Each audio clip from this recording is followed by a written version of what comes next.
Hello guys, welcome back in another story. I hope you all are doing awesome. Today we talk about the story of the factory floor courage and struggle, chapter 1. The endless hum. The factory was alive long before the sun rose. Rows of sewing machines whirred, their sound blending with the shuffle of tired feet and the sighs of women who had learned to measure time not in hours, but in the number of shirts they stitched. Fatima sat by the window, her hands calloused, her eyes rimmed with fatigue. 12-hour shifts had become her life: needles, thread, fabric, and the ache in her back. Yet, behind those weary eyes, there was a quiet spark, the same spark that once made her dream of becoming a teacher. But dreams had taken a back seat when her father fell ill. The factory had become her classroom now, one where she learned resilience every day. Chapter 2. The price of bread payday was supposed to bring joy, but the women only sighed as they opened their envelopes. The pay was meager, barely enough for rent and rice. Fatima looked at her wages and thought of her younger brother, Ahmed, who still went to school. She smiled faintly. "This is enough," she whispered to herself, though her heart knew it wasn't. Around her, gossip spread like dust. Someone had fainted last week from heat. Another had cut her finger deeply. The fans barely worked, and safety gloves were too expensive, the manager had said. Still, no one dared to complain. Until one day, the line supervisor shouted at an older woman, calling her replaceable. Fatima's sewing needle paused mid-stitch. Something inside her stirred. Chapter 3. The Whisper of Fear. That night, Fatima couldn't sleep. Her mother noticed. "You look worried, Theta," she said softly. "It's nothing, Emma," Fatima replied. But it wasn't nothing. Her mind kept replaying the supervisor's words, the bandaged fingers of her coworkers, the rags they used as masks in the dust-filled air. She thought of how everyone bowed their heads, too afraid to speak. And yet, if no one spoke, would things ever change? She whispered into the dark, "Someone has to say something." Her voice trembled, but it was the beginning of courage. Chapter 4. The First Step. The next morning, Fatima's heart pounded like a drum. Her hands shook as she stitched. During the lunch break, she gathered a few women under the shade of an old banyan tree behind the factory. "What if we ask for gloves and masks?" she said. The women exchanged nervous glances. "They'll fire us," one murmured. "But we can't keep working like this," another said quietly, touching her bandaged palm.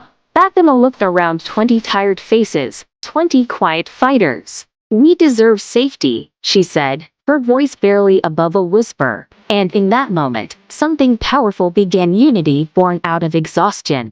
Chapter 5. The Confrontation. It happened the next morning. The manager walked past, clipboard in hand, barking orders. Fatima stepped forward, her throat dry. "Sir," she said, her voice trembling, "we need gloves and masks. The air makes us cough, and the threads cut our hands." The room fell silent. Even the machines seemed to pause. The manager looked up, surprised. "Who told you to talk?" he snapped. "No one," Fatima said, "but we all feel the same." He glared at her, then at the faces behind her, dozens of women watching quietly. Her fear screamed inside her chest, but she didn't back down. "Please," she said softly, "just some protection. We'll work better." Chapter 6. The waiting days passed with no response. Fatima worried every time the office door opened, afraid she would be called in and dismissed. But the women began to change. They smiled at her, whispered words of support. "You were brave," one said. "We needed someone to say it." Even the supervisor, who once shouted at them, now kept a quieter tone. Chapter 7. In the factory. A Rivalone afternoon. A delivery truck stopped outside. The workers paused as boxes were carried in. Inside were new gloves, masks, and safety kits. The manager stood awkwardly, announcing, "From now on, these are mandatory." No one cheered, but smiles spread silently across the room. Fatima slipped on a pair of gloves and ran her fingers across the fabric. They were coarse, but they meant dignity, a small victory won by courage. Chapter 8. The Ripple. Weeks later, Fatima noticed something new. Women spoke more openly now about safety, about rest breaks, even about fair pay. She realized that courage was contagious. She hadn't changed the world, but she had lit a spark in her corner of it. And that was enough. Chapter 9, The Letter That Night. Fatima wrote in her old notebook, the one she used for sketches and dreams. Courage isn't about shouting.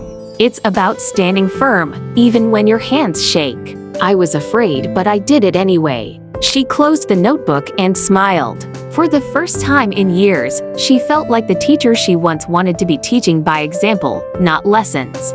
Chapter 10, The Whisper That Echoed. The machines hummed again, steady and strong. Fatima worked like always, but something had changed. The women around her stood taller. They greeted her with warmth, their eyes full of respect. When a new worker joined, Fatima showed her how to thread the machine and whispered, "If something isn't right, speak. We'll stand with you." And so, on that noisy factory floor, courage became not a roar, but a whisper that said, "I can do this," even when fear lingered close. Moral lesson: courage isn't loud. It's the quiet strength to speak when silence feels safer, the belief that small acts can change entire worlds. Thank you so much for watching my video. Please like, comment, and subscribe for more video. Okay, we will meet in next video. Take care of yourself. Bye bye.